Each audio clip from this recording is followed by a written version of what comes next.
Hello, everyone. My name is Jeannie Walters. It's another Friday, and this is another Ask Me Anything session with experienced investigators. Today, we're doing just that. We are just answering questions that we hear from you.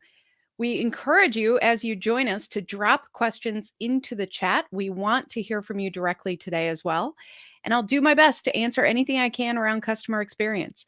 So if you're a leader, if you're thinking about customer experience, maybe you've never even heard the term customer experience, we're here to answer those questions for you. So as always, we have with us our Director of Marketing, David Hornreich, Hello, live from hello. Seattle. Live from Seattle. How's it going, David? It's great. It's rainy. That's how I know that I'm in Seattle. And yeah, but otherwise, it's Friday. I'm excited to get some questions. We've got some questions ready to go. And of course, we want to hear the questions from you, everybody who's joining us. So Yeah. as you think of questions, if any of these answers prompt follow-up questions in your mind, please drop them in the chat and we'll get to as many as we can. Yeah, we really do want to hear from you. We have heard from some of you via email and social media and everything else. And so we always appreciate that, you're in certain situations that maybe we don't address in some of our content. Maybe you can't find the answers. So if you need that today, that's what we're here for. So for those of you who don't know me, my name is Jeannie Walters, and I am the CEO and founder of Experience Investigators.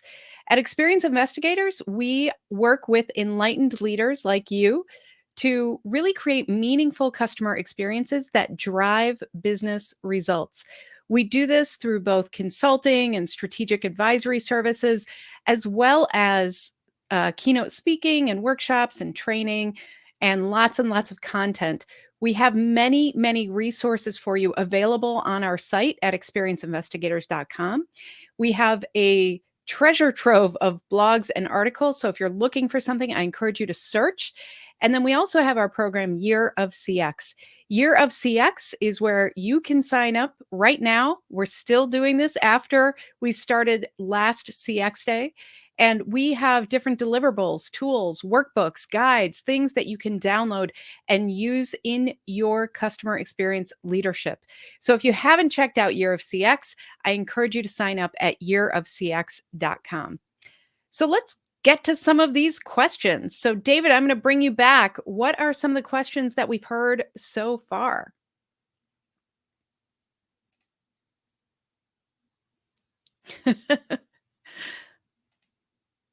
Oh, there he is. And you're muted, of course. I'm just happy my internet's working again. Are we ready for questions? We are ready for questions. So, what are some of the questions that we've heard so far? Yeah, let's jump in with the first question which we received. This one came through LinkedIn. It's from Trang, and this is a really interesting question to me. She asks, if we weren't experiencing the COVID-19 pandemic, what three aspects of customer service would we still be talking about as most important? We've had so much focus on how to react in the last 18 months or so. So this is a really interesting question because it makes us think about what was important beforehand, what's going to be important in the future, and maybe are there things that we haven't been giving our full attention to as we've been reacting to the pandemic? Yeah, this is a really great question. Thank you, Trang, for asking. And one of the things that I think I always come back to is throughout the pandemic, everything had to accelerate in some ways and slow down in other ways. We had to react to kind of where we were as far as shutdowns, as far as supply chain disruptions, all of these different things. But one thing that doesn't change is knowing who you are to your customers. And really, that comes down to both defining customer experience in the right way and making sure that you as an organization and your leadership are so clear about how you want to show up for your customers, no matter what throughout their journey, that you can build all of your processes and tools and the customer's actual journey. You can design that proactively and intentionally so that you show up in the best possible way for them. And so that really comes down to something you've heard me talk about before, which is a customer experience mission statement. If you're not really clear on what your customer experience should be, then it's really hard to adapt no matter what the situation. Because while the pandemic was something that we lived through globally and understood and all kind of experienced those same disruptions, there are other types of disruptions that can happen at any point, and we have to be ready to adapt and be nimble enough to respond to our customers when they need us the most. Some of you probably live in areas that get earthquakes or hurricanes, or you've dealt with some of the fires that we've been having, all those weather events. That can really have an impact on customer experience. If you don't have something that everybody knows that, you know what, no matter what for our customers, we're going to show up in a way that is friendly, in a way that is professional, in a way that really helps us guide our customers and partner with them, then what can happen is maybe you think different things throughout the organization. Maybe one person over here thinks this is not the time to be friendly. We have to get things done. And literally, if you don't articulate that, then you'll have this very inconsistent experience for your customers. So that never changes. But the beauty of it is once you have that customer experience mission, that helps you adapt in those moments of disruption. That helps you really be nimble enough so that you're still showing up, even when you have to say to a customer, you know what, we don't have that answer right now, or we are working on this, or we have the same disruptions and we're struggling too. If you can show up in a way that is authentic throughout your organization, that goes a long way towards delivering the best possible customer experience. The other thing I'll say here is that if you don't have really a core group, a cross functional leadership group, understanding that and pushing those priorities forward, then again, it's really hard to deliver a great customer experience.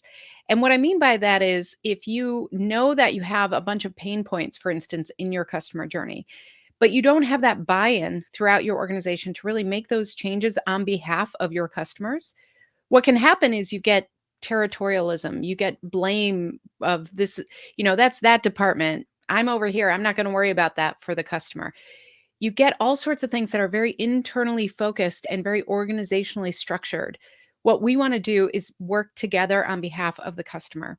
So if you don't already have that cross-functional leadership, that buy-in throughout your organization, then it's really hard to invest in the right places to make sure that you're delivering on a great customer experience. We have some resources for you on that too. So we have the customer experience mission statement workbook, which I forgot to mention, but we have that as well. And then we also have a few documents around how to build a CX charter, how to run a team meeting, all of those things. Because once you define those things, once you really say, this is who we are, this is how we're going to work together for our customer, it makes everything else easier. If we don't take the steps to get these foundational pieces right, then what happens is customer service and customer experience live in a world of reactivity. That's where we're just reacting to things going wrong instead of being proactive and disciplined about delivering a great customer experience, which is what you all have heard me say before. The best way to create great customer experiences is to get these foundational pieces right. And then the third piece I would say is making sure that you are always aware of changing customer expectations. And what I mean by that is not just your customers, not just looking at what our customers telling us they want about our actual customer journey. You want to look at this and think, what is happening in the world? How can we innovate around that? We've talked about this. There are some videos out there where we've talked about how to best innovate around customer experience and how to best forecast, how to best predict what is actually happening with customer expectations. Because customer expectations are actually set by your competitors, they are set by the world at large, they are set by the marketplace, and they are set by your customers' real lives. We sometimes assume that because we're thinking about our customers, they're thinking about our brand in a way that is, the biggest part of their life. Our brands are not the biggest part of our customers' lives. They have these rich, real lives, just like all of us. And our brands and our products and our services and our customer experience have to fit into that. And so if we're looking at our customers' real lives and we're realizing that, you know what, we're creating points of friction simply because this is the way it's always been done. That's a great place to innovate around customer expectations. Our customers expect more convenience right now. They expect to have more ways to pay. They expect to have more freedom on their time. That's something that came out in the last couple of years, that customers, people in general are saying, you know what, a higher priority for me is my time. So if we can look at those types of expectations and then build the customer journey around that, improve the journey to deliver on that, that will never go away. We always have to keep an eye towards the future to make sure that we are staying up with those expectations and, better yet, exceeding them and being proactive about delivering that, making sure that we're delivering that anticipatory customer experience where we are literally looking at what will they need, not necessarily what do they need, but what will they need and how can we fulfill that as well. I love this question though. Great question. But those are the three things I think every customer experience leader should really pay attention to, no matter what is going on in the world, no matter what is happening. That's where I would start. That's great. Let's go to a question from Abdul Salam on LinkedIn, watching live. Hey, Abdul Salam. He says, what is the core difference between customer success and customer Mm. service? And what can customer success, how can we add value to our customer success programs? I'm going to take that one step further and say, how do those things differ from customer experience as Mhm. well? Because I know all of those terms can sometimes be used interchangeably. Yep. Yeah, this is a great question too, and I'll give you my version. Some people might disagree with this, but here's how I think about it. Customer experience is the kind of umbrella. It's the thing that happens with a customer and your brand from when they become aware of your brand all the way through to when they leave you or when they become your biggest advocate. Now, when this happens, there are all those touch points along their journey. All of that is part of customer experience. So we want to proactively design that customer journey. We want to keep our finger on the pulse of what customers are actually experiencing. So we do that through customer feedback, through voice of the customer programs. And then it's this constant cycle of improving what we do for our customers based on that feedback, and then gathering feedback again, making sure we got that right. So that's customer experience. And customer experience management is what we do within the organization to deliver on that customer experience. And that includes all of those things like managing the feedback program, understanding the journey, making sure that you have that cross-functional leadership support, prioritizing and investing in the right places to make sure that you're delivering on the ideal customer experience. So that's all customer experience and customer experience management. Customer service tends to be what happens when things are not going right for the customer. Customer service is incredibly important. Sometimes we call it customer care or customer support.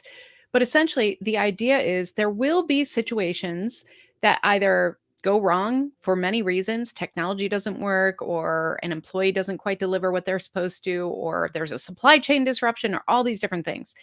And so when things don't go right and the customer has to contact us, that's usually customer service, customer support, customer care. And that plays an incredibly important role, and we should not diminish it. And I say that because sometimes customer service and support is treated as if it's not an important factor to the overall business. And I wholeheartedly disagree, because if we do this right, if we show up for our customers when they need us the most, which is essentially when they're calling our contact center, when they're chatting with us, when they're seeking information, they're seeking help and support because they want the experience to be better for them. If we show up in the right way, we can actually improve loyalty through service.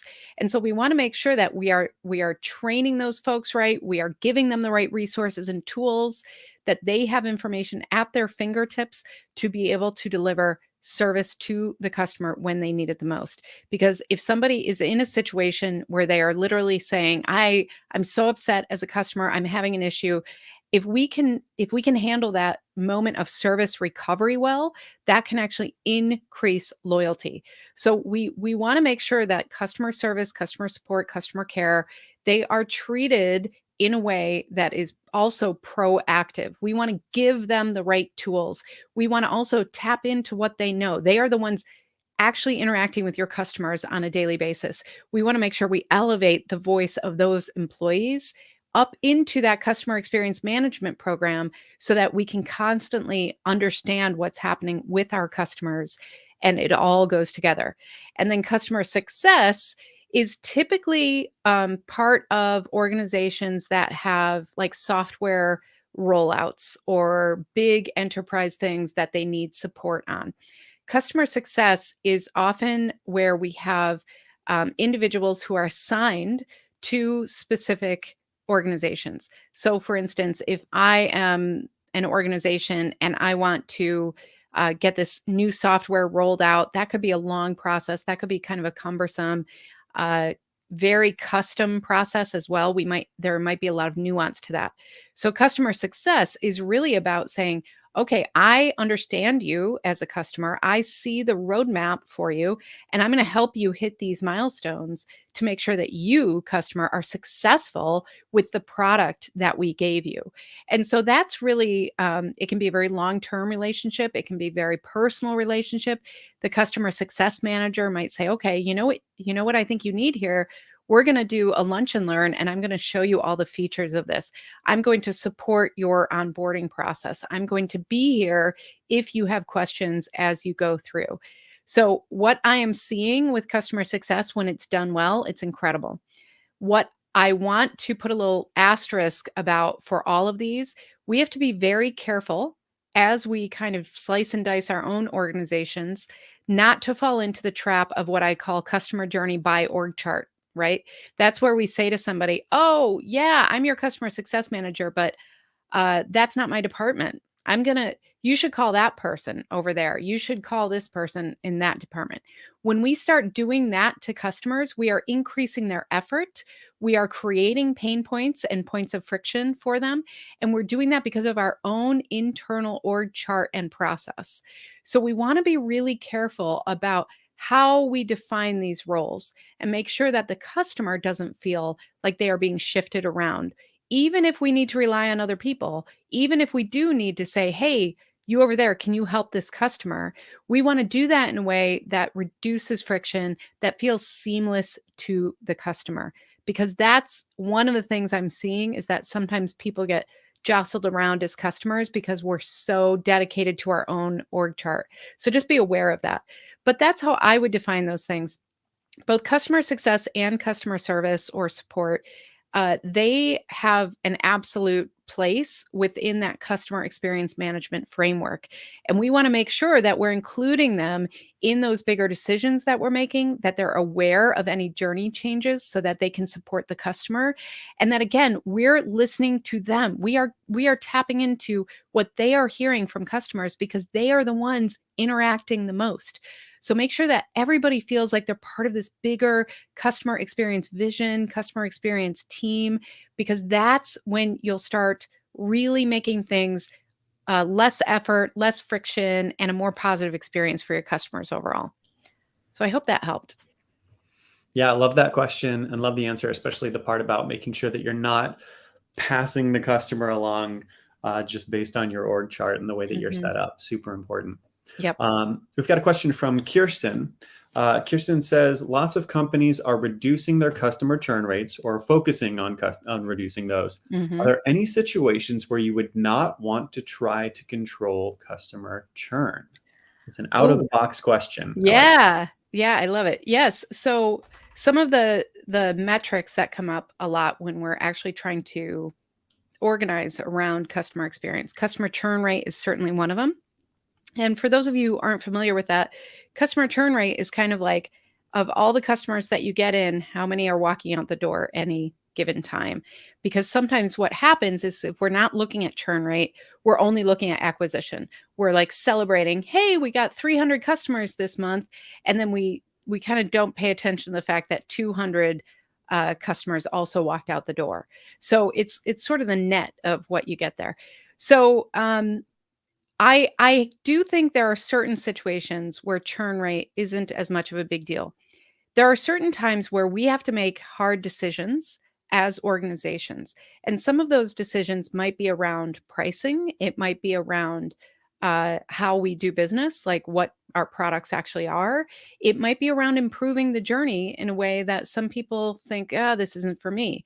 So when we make those big decisions, churn rate can go up because sometimes you look at a business model and you realize, you know what, we've got all these customers who have been with us a long time, but we're not getting the new customers. Why is that? And you start looking at that and you realize like maybe you're not keeping up with the times, maybe you're not offering some of the things that you want to offer. Maybe your profit margin isn't where it needs to be and you are forced to raise your prices. That happens. Or you are in a situation where you've had a lot of disruption in your industry and you have to make big changes. When that happens, you do have to really prepare for a blip in your numbers. Customer churn rate could absolutely go up. There are times where you make that choice. This happens with brand changes sometimes. When you really get clear about who you are, that can actually make a short term divot in your numbers, but then it brings you the right customers who stay with you longer. Because when we are looking at what is important to customers, aligning values is becoming more and more important. And what that means is we have to be really transparent. We have to say, this is who we are, these are the values that we have, and invite the right customers to join us. If they find a misalignment there, they're going to not only leave, but they're going to feel bad about it and they're going to probably provide negative word of mouth. So we have to get really visible about who we are. And sometimes what that means is that customers who maybe have been with you for a while go, oh, wait, that's not what I expected. This happened in 2020, didn't it? When we had the big social justice movement, there were certain organizations that came out and said, hey, we are supportive of the Black Lives Matter movement. We are supportive of these things. And certain customers didn't like that. And they said, this isn't for me. The companies, the brands basically said, that's fine, but this is who we are. And they weren't afraid to say that. And so then they attracted the right customers who did align with those values.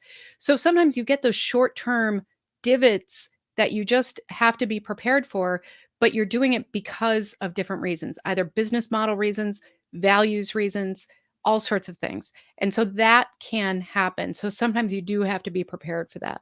I think the other part of the question there is if you just shouldn't care about this at all. It really does depend on your business.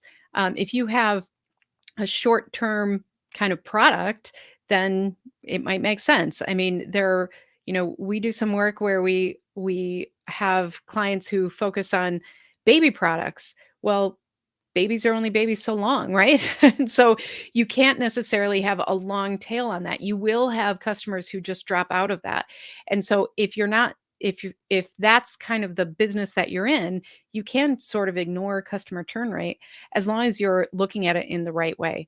So I would really think about the nuance of what your goals are in tracking it, and when do you need to be prepared? When do you need to look and say, you know what, we're going to make a tough decision. Some of our customers might not like it, but we're okay with that because we know that we're moving into the future. Sometimes that happens as well. So that's why it's so important to understand that, as you've heard me say too, there is no magic metric. There's no one perfect way to measure customer experience. We have to look at all of these different factors and really make choices for the business based on who we are and who our customers are. And as long as we have that understanding, that makes everything else easier and more straightforward and more visible, which is what we want to be.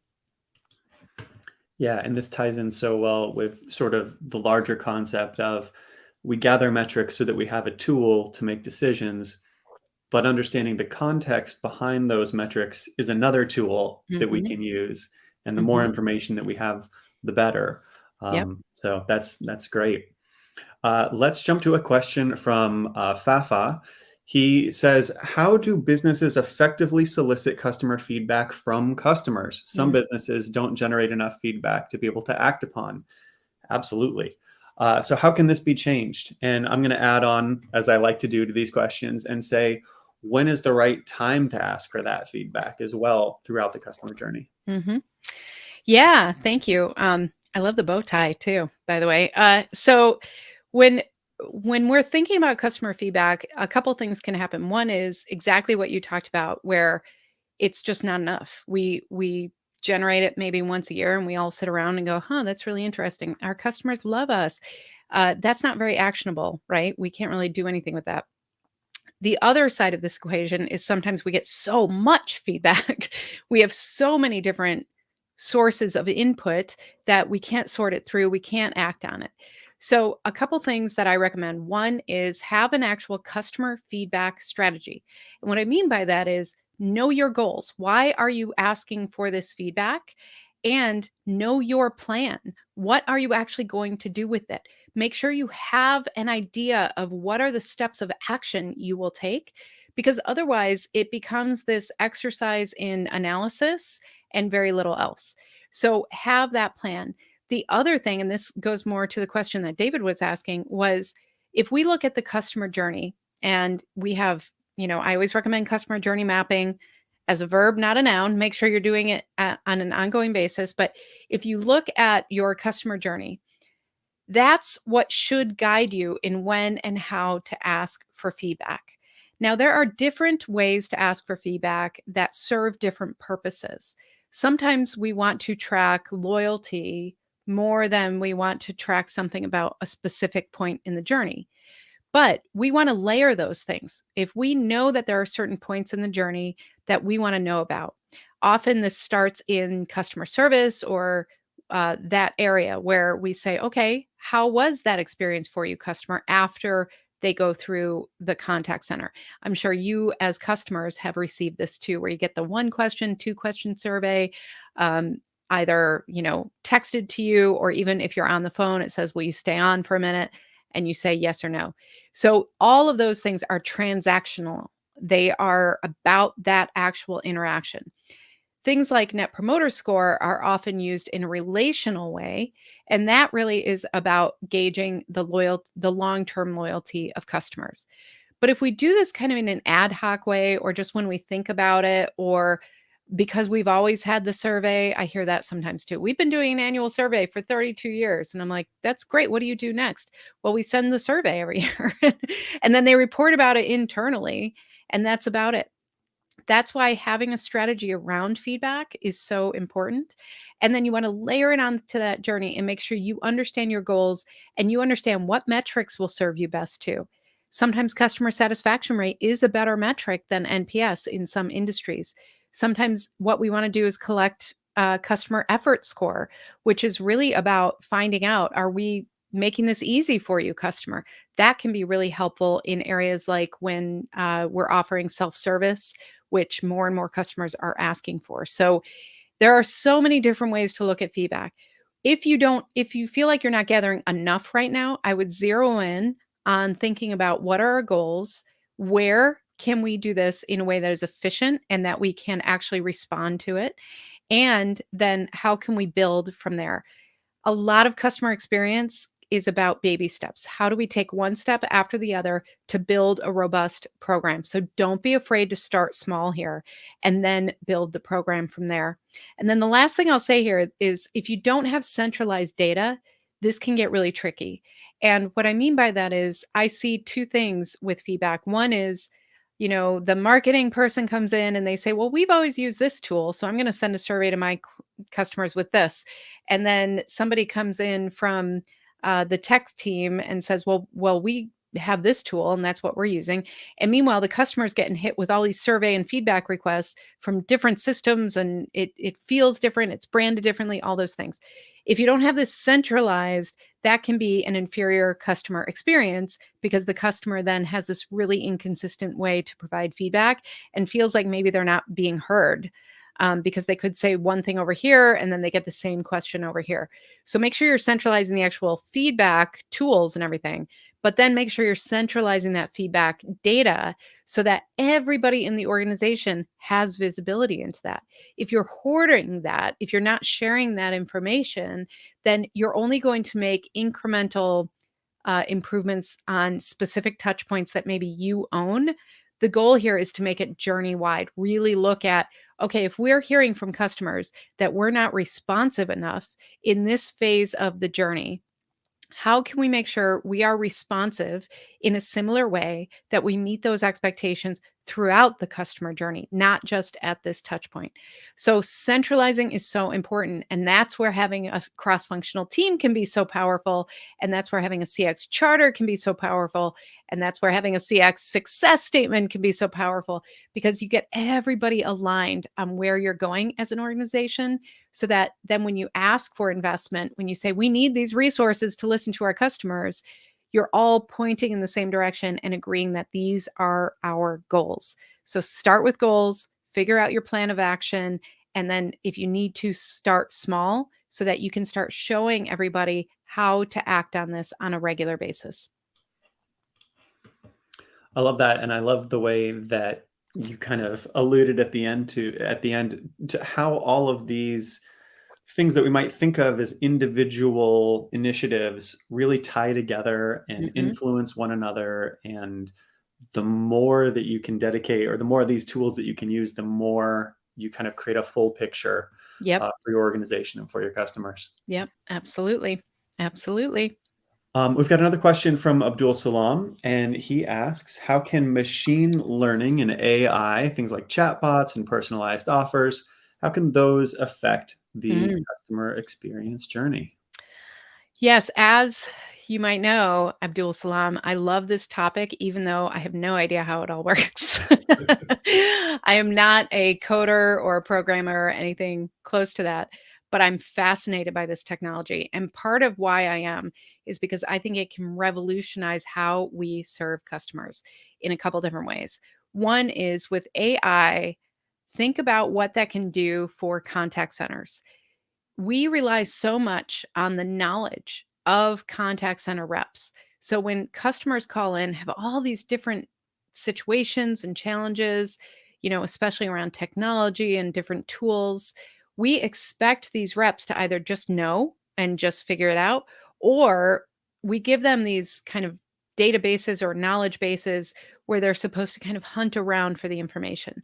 With AI, specifically conversational AI that uses natural language processing and all of these other techniques, you can have something to serve that contact center rep so they can say, "Oh my gosh, this is the model, this is what they're dealing with," and it answers for them like that. So the speed of response time, I think, will be greatly affected as we incorporate more and more of these tools. The other thing that can happen is that as customers interact with the chatbots, with the automatic tools that are available both through mobile apps and the digital experience, machine learning then allows us to learn at a rapid rate of what are they really asking for? What can we do about this? Identifying root cause of service issues in a different way than we've ever been able to before. And so I think there's tons of potential there as well, where in a couple of years, instead of talking about journey mapping the way we are, maybe we're going to be talking about, well, that's when you check your machine learning log and figure out, what are the robots telling you about what customers really need, because that will start showing itself in a faster way and we'll be able to act on customer service issues in a faster way that actually identifies the root cause. So we'll be able to backtrack and proactively solve those problems before the customers even have them. So that's another area I think is really, really exciting. And then I also really believe this is going to be revolutionary in the way that we hire and train people as well. We can provide a lot of automated situations and role play where we can really find out how will somebody be with a customer before putting them in front of a customer. So there are all sorts of different ways that I think this will continue to support both customers directly as well as support the whole idea of customer experience management as well. And I didn't even touch upon data, like how these tools will help us analyze data in richer and faster ways as well, because that's going to be really interesting where we start being able to almost micro segment what's happening with our customers and personalize things in ways that are revolutionary to them as well. So it's going to change everything, and we're just at the starting line really of how these things will be used. And so we have an evolution in front of us. We're going to learn, the machines are going to learn, we're going to see certain situations that absolutely require more humans involved, and we can build our journeys around that. We can also start speeding up parts of the journey. We can start reducing effort for both the customer and the people who serve them.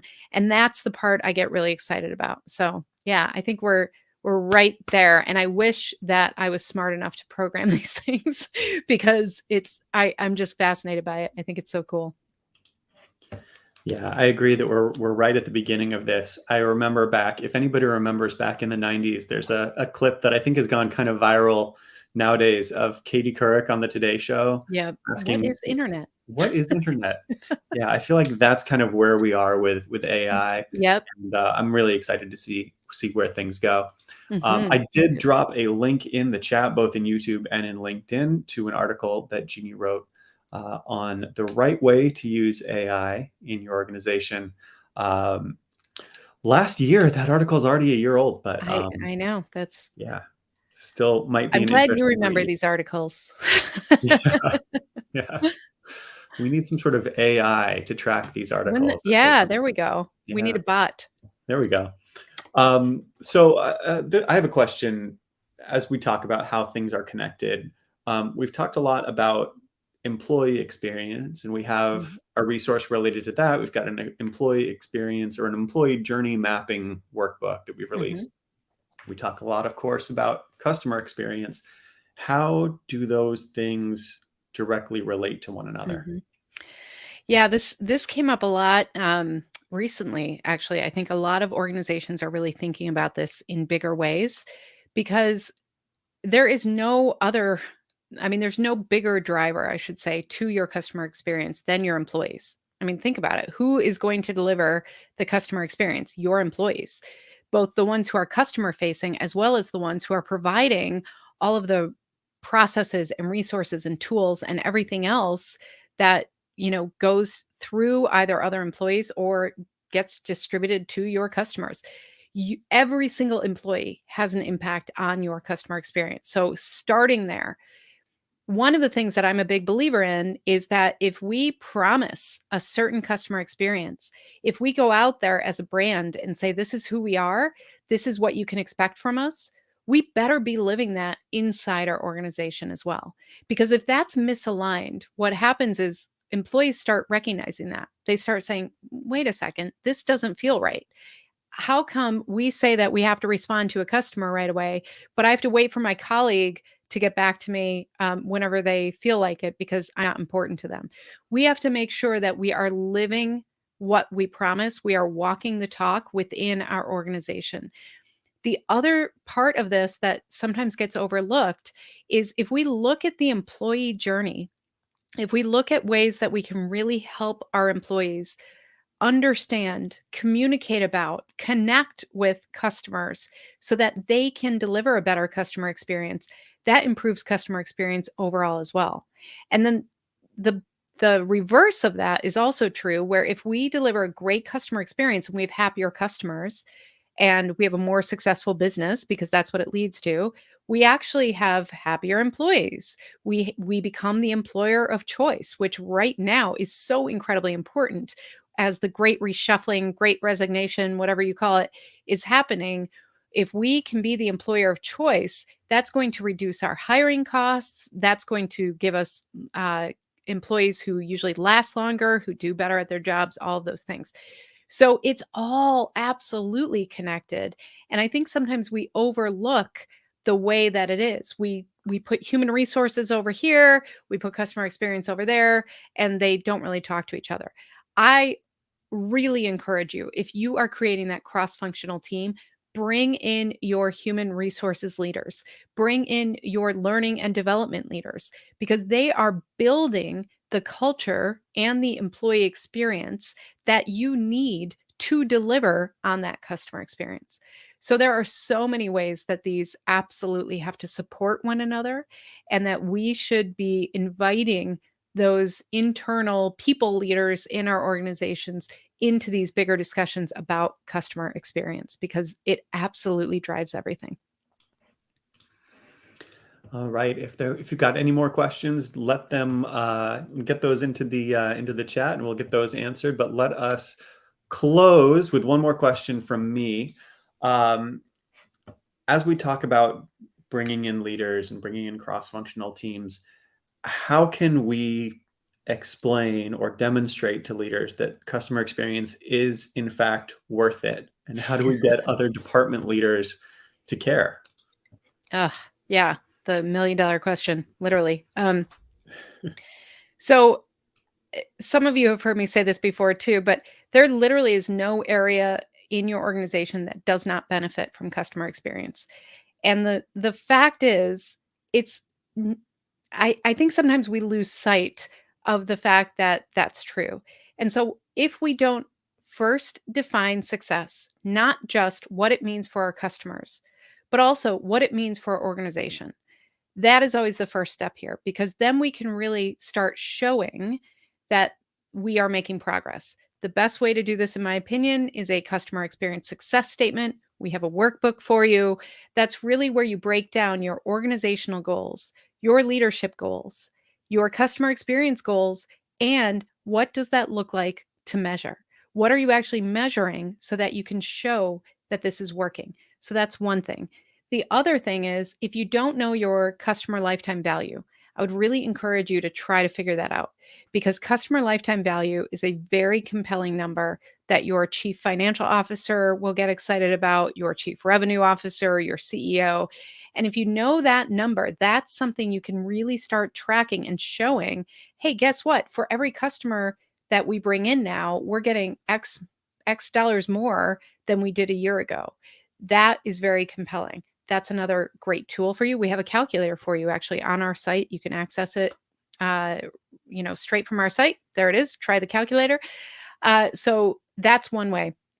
The other thing to think about is just all of the different ways that this can really serve. So if you are looking for more referrals, for instance, referrals are very important because customers who are referred are more likely to spend money with you quickly, and they are more likely to spend more money throughout their lifetime. So a referred customer is actually more valuable than a customer who happens to see a billboard. So think about, what are the ways that you can actually start tracking the return on the investment. Referral rate is a great one. Another thing that you might want to look at are things like word of mouth marketing. The more that we can get the brand out without investing in the traditional channels, that's a cost savings for your organization. Another way to look at cost savings is around service costs. If we can actually reduce the number of service calls, that's a cost savings for our organization. That happens because of a proactive customer experience. If we can identify those things that are those points of friction, pain points, and then take those out of the equation, then we won't have those service calls to begin with.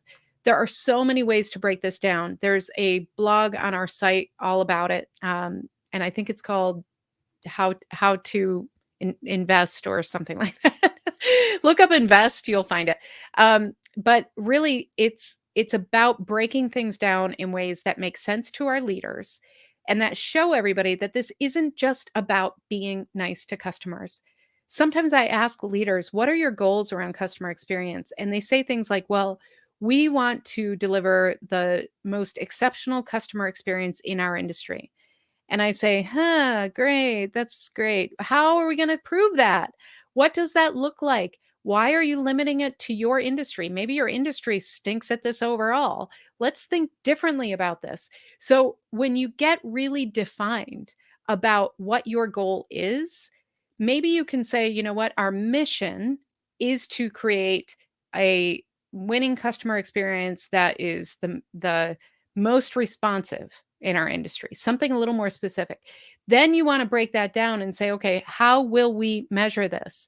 And maybe the response rate could be something that you want to measure if that's your goal. But then how does that lead to other things? Well, that leads to better efficiency. That also should lead to happier customers, to more word of mouth, to more referrals, to reduce service costs, to becoming an employer of choice.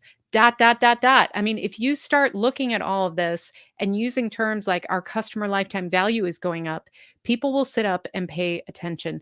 But we need to talk like business people. We cannot talk like we are a kindergarten teacher. And sometimes that's what happens. Customer experience leaders say, kumbaya, everybody, we want to be nice to customers.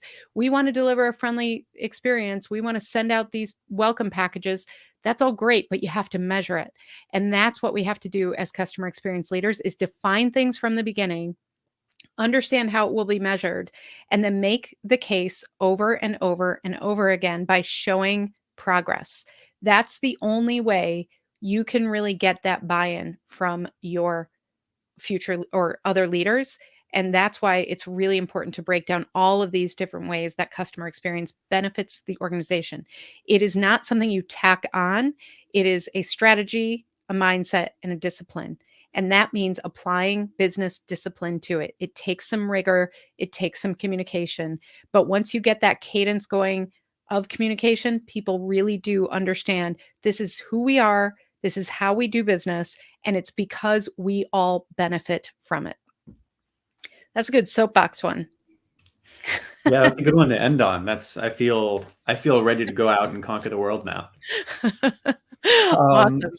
so that's going to do it for our questions. I want to thank Jeannie, of course, for having all of these answers today. But even more, I want to thank everybody who joined us today with your questions. You're not only helping yourself by getting these answers, but you're helping everybody in the community who's watching this live, who's watching the replay. Your questions really drive these sessions. So, and your comments as well are super helpful. So we just really appreciate you being here and being dedicated to your customers. And otherwise, Jeannie, where can folks find you and get more resources? Of course. Yeah. Thanks, everybody. Thank you, David, as always, as well. And I just want to reiterate, it's so fun to get these questions too, because I know what a struggle it is. You all are working really hard. You are putting in a lot of effort, and we see that and recognize it. And so it's our honor really to support you in what you do, because what you do is so, so important. So we have all of these resources for you. Sign up for Year of CX if you haven't already. Find whatever you need at experienceinvestigators.com. If you are ever looking for, support or help, or are having an event or something like that, please reach out to us. We love participating in that way as well. But thank you for being here, because every week when we do this, when we provide the blogs, when we have these sessions, when we do any of that, it's really helping us live our mission. Our mission is to create fewer ruined days for customers. And we do that because we really believe that that creates a better world. And all of you being here with us today and learning and delivering for your customers, you are helping us live that mission. So thank you for that. Like I said, the work you do is incredibly important, and you are creating a better world. And I mean that very, very sincerely. We have learned that in the last 24 months. We are all in this together. And so because of that, we are delivering moments that matter to customers. And by being proactive and intentional about our customer experiences, we are creating less pain points. We are creating better days. We are creating fewer ruined days for customers. And that is so meaningful to me. So thank you for being here. Keep in touch. Let us know. And if you have more questions, feel free to email those. We'll address those in another session. Thanks, everybody.